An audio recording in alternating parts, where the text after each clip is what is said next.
O histórico de suspeitas de queima de arquivos do PT. Lula sabia de tudo sobre o mensalão e não abriu um único processo investigatório, uma única auditoria. O ex-presidente Lula é um gangster. Ele chefiava uma organização criminosa capaz de roubar, matar, caluniar e liquidar qualquer um que passe pela sua frente, ameaçando seu projeto de poder. Heloísa Helena, ex-petista e ex-senadora por Alagoas.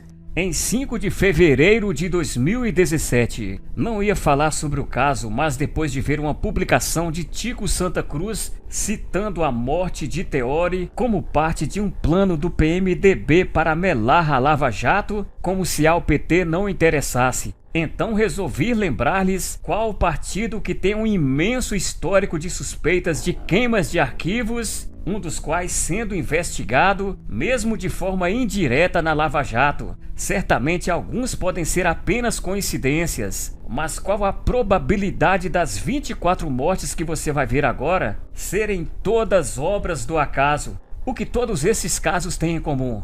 A conveniência ao PT. Vejamos. Ano de 2001. Toninho do PT, prefeito de Campinas, foi assassinado a tiros. Até aí nenhuma suspeita. Mas depois da morte de outro prefeito do PT, Celso Daniel, surgiram especulações de que tivesse também relação com o esquema de propinas montado no interior de São Paulo desde a conquista das primeiras prefeituras pelo PT, que financiou a campanha vitoriosa de Lula em 2002. Ano de 2002. Celso Daniel, na época prefeito do PT, foi torturado e morto. Segundo sua própria família, que admitiu que o prefeito participava do esquema de corrupção que eu citei, o ex-prefeito estava indignado e disposto a denunciar a cúpula do partido de estar usando o dinheiro arrecadado em benefício próprio. A história sempre foi revelada pela imprensa, mas o caso foi investigado pela Lava Jato, já que as informações prestadas por Marcos Valério foram confirmadas. Anos de 2002 e 2003. No intervalo de poucos meses, 7 outras pessoas ligadas ao caso Celso Daniel vieram a ser assassinadas. São elas: primeiro,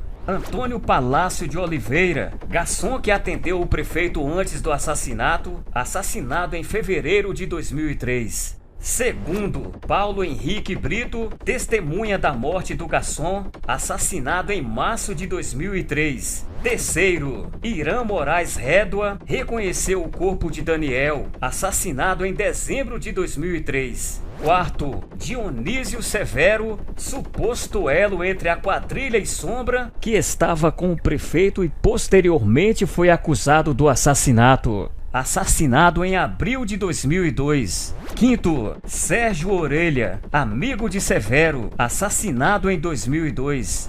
Sexto, Otávio Messier, investigador que ligou para Severo, morto em julho de 2003. Sétimo, Carlos Del Monte Printes, legista encontrado morto em 12 de outubro de 2005. Em 2004, morre em um acidente de carro Luiz Eduardo Seger Malheiro, ex-presidente da Bancop, a mesma cooperativa que lesou 3.000 mutuários do Banco do Brasil, mais tarde repassada para a OAS, que levou ao caso do triplex do Lula. Segundo seu irmão Hélio Malheiro, ele havia sido alertado para reforçar a sua segurança pessoal. Além do ex-presidente, outros 2 diretores da Bancop morreram no mesmo acidente. Ano de 2014. Assassinado num suposto assalto, o ex-coronel Malhães revelou na Comissão da Verdade que Lula mandou matar 2 sindicalistas para conquistar o poder no sindicato. Sua morte aconteceu um mês depois. Antes ele revelou que tinha medo de ser assassinado por suas revelações. Em 2014, acidente aéreo mata Eduardo Campos. No dia seguinte a uma convincente entrevista no Jornal Nacional, com potencial de desbancar Dilma e Aécio, 2 candidatos altamente rejeitados e que representavam a continuação da polarização que ninguém aguenta mais. Ano de 2015. Executivos da seguradora Bradesco, uma das principais acionistas da Vale, morreram em queda de avião. Caixa preta é encontrada danificada e ilegível.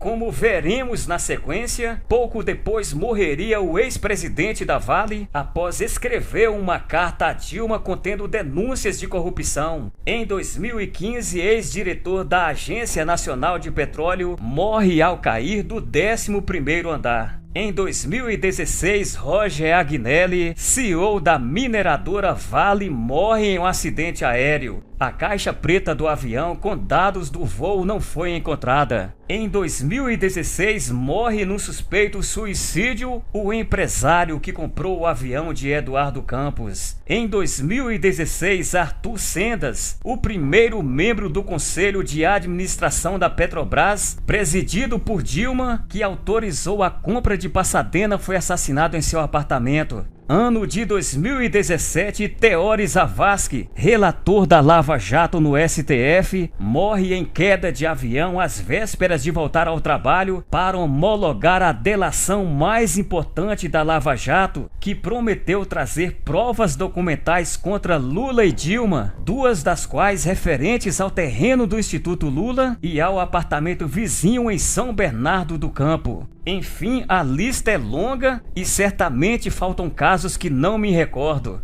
No caso mais nebuloso de Celso Daniel, existem conversas altamente comprometedoras de dirigentes do PT, porém todas elas foram invalidadas perante a justiça por terem sido obtidas de forma ilegal. Mas é importante frisar que as conversas gravadas em nenhum momento, mesmo com a viúva de Celso Daniel, os dirigentes do PT lamentam ou demonstram qualquer pesar em relação à morte do ex-prefeito. Todas as preocupações estão restritas a afinar o discurso que passariam à imprensa. Embora esta lista se refira apenas aos casos trágicos, o fato é que dezenas de personagens envolvidas com Lula estão enroladas até o pescoço com a justiça. Lula, como sempre, não sabe de nada. Coincidência também? Não acredito que a morte de Teori daria uma guinada à Lava Jato, mas certamente atrasaria bastante. Neste caso, a quem mais interessou atrasar a Lava Jato?